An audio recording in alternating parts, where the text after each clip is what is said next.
Brandon made this look so easy when he... No, wait, never mind, he didn't. He made this look like a giant pain as well. Okay, you got good ears? You're clear?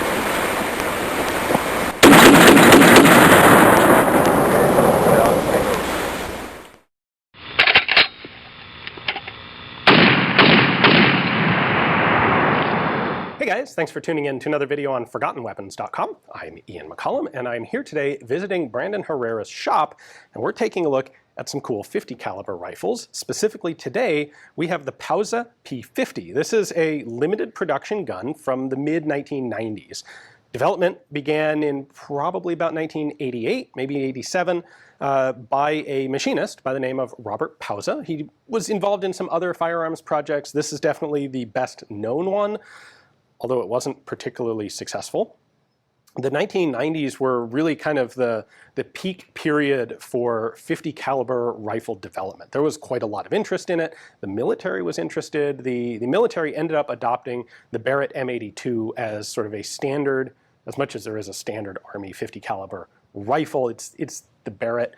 A lot of people think they're primarily sniper rifles. They're really not so much. They're used a lot for things like explosive ordnance demolition. But getting a little sidetracked. Among all of the other people working on developing 50 cal semi-auto rifles was Robert Pauza. And what he did to make this was essentially take an SVT-40 and copy it.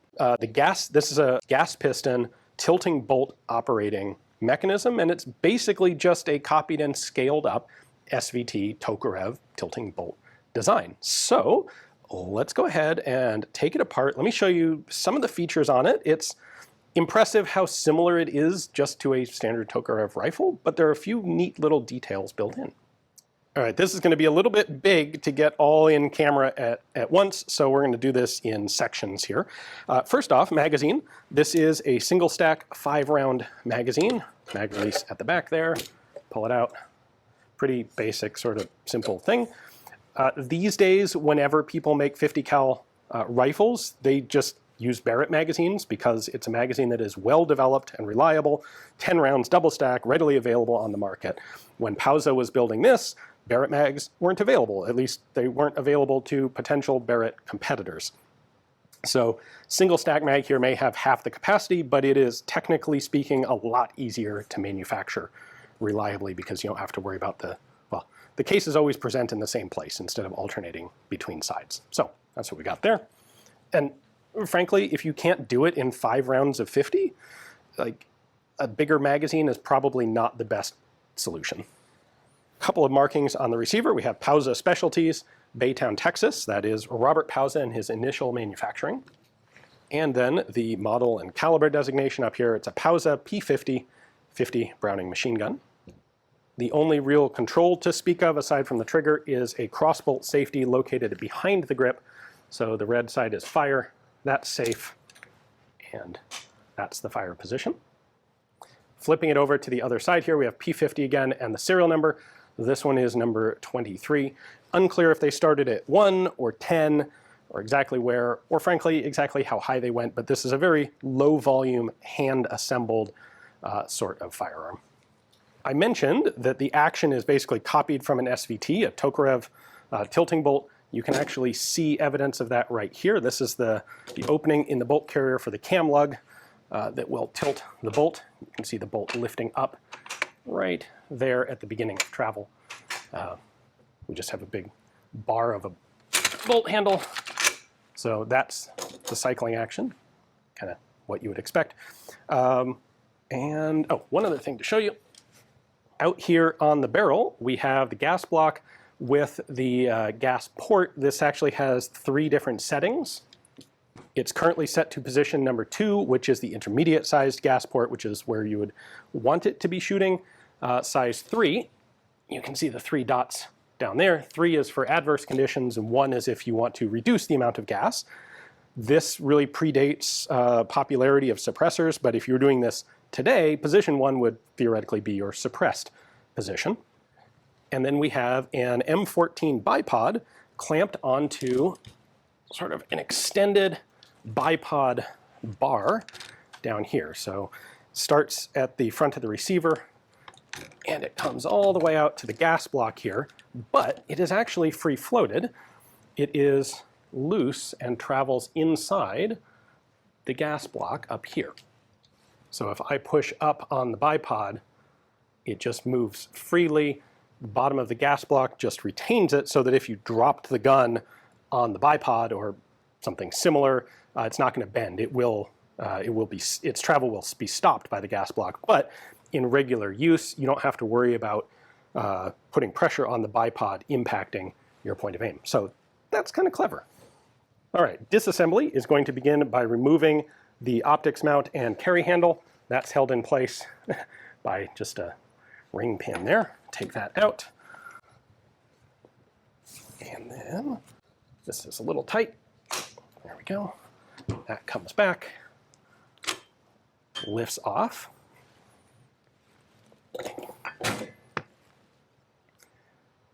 You can kind of date this by the fact that the optics rail is an old Weaver rail, not Picatinny rail. So 1990s, kind of standard there.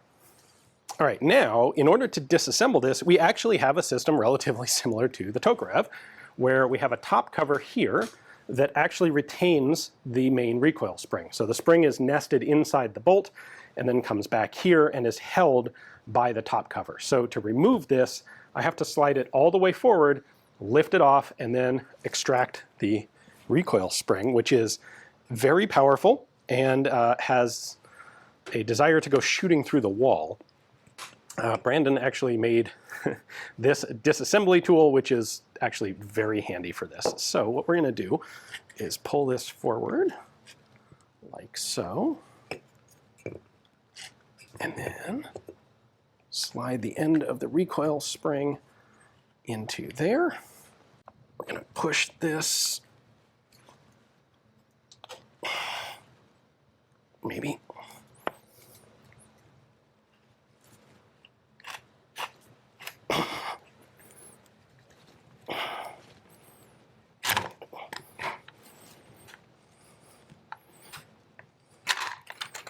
there we go. All right, piece of cake. Whew, there's the top cover.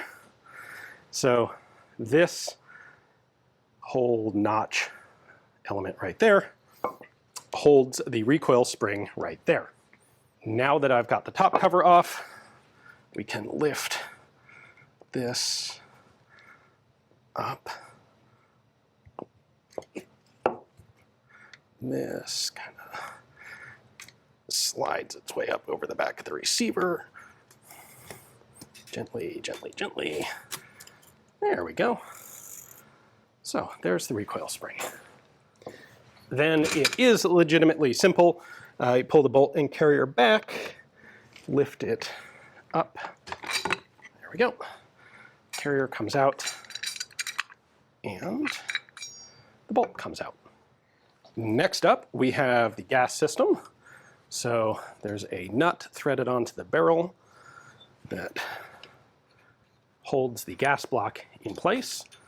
See, it's under pressure from the gas piston spring. There we go. That nut goes forward. That allows the whole gas block to go forward, along with the gas tube and all the elements of the gas piston out to there. And then we can pull these off the back.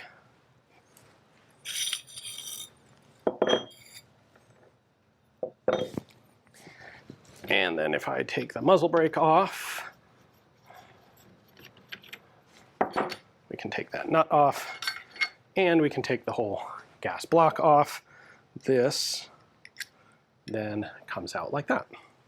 All right, so here are all of the critical working components, and the first thing I want to do is show you the comparison between the Pauza bolt and carrier and the SVT-40 bolt and carrier. So I think you can see the fairly obvious similarities here, most notably the cam lugs here on the back of the bolts. The idea with this is when the assembly is moving, the bolt is all the way up in the carrier, so it's free to cycle back and forth. When it locks in place, The bolt drops down like that, and this surface right here is the locking surface that locks into a hardened piece of the receiver. So when it fires, it's locked like this. The gas piston is going to push back on the carrier. The carrier comes backward. The angled cam right here then pulls the bolt up, and then the whole thing can move backwards. And that's exactly what Pauza has copied, just scaled up. So that's the traveling position, and when it's locked, it comes down into this position. There's your locking surface. You can tell it's a little bit shinier than the rest of the bolt because that's what's actually under pressure when it fires. You've got a firing pin right there because this is hammer fired. I'll show you that in just a moment. And that right there is where the short stroke piston impinges on the bolt carrier to have the whole thing cycle. It is worth pointing out, Pauza put dual spring-loaded ejectors into the gun, where the original SVT has a fixed blade ejector in the receiver, but that's really a pretty minor difference. The short stroke gas system is also very much Tokarev inspired, which, to be fair, like almost all the short stroke gas pistons out there today are Tokarev inspired. Even the German G43 was Tokarev inspired. So it is a three-part gas piston where we've got this guy at the end. There's a return spring that sits in here. So that's the bulk of the gas piston itself. This is fixed to the gas block and barrel, and it sits there. You've got the rings to help, not so much seal, but to help hold pressure a bit. And when the gun fires, this stays in place. This cycles backwards. This element sits inside essentially the front of the receiver, and the rod here comes back, hits the bolt carrier right there, and pushes it. The whole thing is contained in this gas tube. And the one other element that I can show you is the gas block here. There's a hole for gas to come up from the gas port in the barrel, and there's a little pin right there at the top. That pin sits in one of these three little grooves, like that. So that's what allows you to reset the gas port to a larger or smaller size. So you've got three different size gas ports there. Like this port matches up with this marking, those three dots. So when those three dots are on top, that gas port is lined up with the gas port in the gas block. So if we go back to the receiver here, this guy sits right there inside the receiver, and then the long stem of the gas piston comes through right to there to push back on the bolt carrier. There's not that much to show you down inside the receiver. It is a hammer-fired gun, so of course you've got the firing pin right there on the back of the bolt. It is spring-loaded. And there is an out-of-battery safety. You've got these two, you can see the other one right there, these two little levers. If they're not depressed down, the hammer won't drop. So if I push those down, hold on, there you go, then the hammer will drop and fire. You definitely don't want this firing out of battery with 50 BMG. So that's a good safety mechanism, but pretty obvious, pretty important. And semi-auto hammer fired. These are first advertised in 1990 or 1991, and production appears to have run until 1997, with a grand total of, we don't know exactly how many built, but less than 100 and probably less than 50. All of these guns were hand-fitted. They never got it to the point of mass production with truly interchangeable parts, where you could just make all of the parts and then assemble random sets of parts into working guns. They were all hand-fitted, individually completed guns, which is fine for low-scale production, but it was not something that was going to be viable for mass production. On top of that, of course, 50 cal rifles are material-intensive, labor-intensive, they're expensive. There were a lot of people who thought they were really cool, but there weren't a whole ton of people who were actually buying these. And so many of the 1990s designs kind of came up, failed to sell very well, and then disappeared again. This particular one actually had at least 3 separate lifespans or manufacturing periods. The initial manufacturing was by Pauza in Baytown, Texas.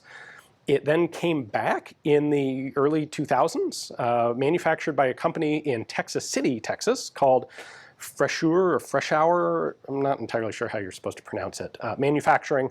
They advertised them. It's unclear to me if they actually produced any, if they got orders or how many, but clearly they didn't do very many, if they did any. And then it came back again from MG Arms in the 2010s. Again, they were advertising it. Unclear how many, if any, were actually manufactured and sold. The place that this actually, like the one place that these actually showed up was the movie Robocop 2, where it's used in a couple scenes. What you can also notice that is, to me, more interesting than the actual firing of the thing in the movie is that in one scene there is actually a big glass cabinet on the wall of a set with a big sign on the top that says Pauza Specialties, which was the name of Pauza's company, and then there are 3 of these rifles in that cabinet. Now, the gun didn't come into the market until 1990. That's the year that Robocop 2 premieres, which means they were filming it probably a year before. I suspect the 3 guns in that glass cabinet were all of the existing Pauza P50s at the time that the movie was filmed. And I can really picture in my head Robert Pauza jumping. Somehow he got this connection, got the opportunity to have his guns in Robocop 2 and was hoping like this would be their big break. They'd be famous. People would see the movie and be like, what's that awesome huge 50? I need to have that. Alas, for his sake at least, it didn't turn out that way because like nobody noticed it and put it together with the guns being available, or they were just too expensive and not available enough. So never actually became commercially viable. This one, number 23, Brandon bought at auction a number of years ago. There aren't, like, it's one of the handful that's still floating around. It does function. I am told that today its headspace is a little bit out, and so they don't tend to do any firing with it anymore. But very cool of him to give us a chance to film this, show it to you. If you would like to see it shooting, aside from the very old Robert Pauza VHS footage, definitely check out Brandon Herrera's video on this gun, because he's got some much higher quality footage of when they actually took it out and did some shooting with it. Hopefully you guys enjoyed the video. Thanks for watching.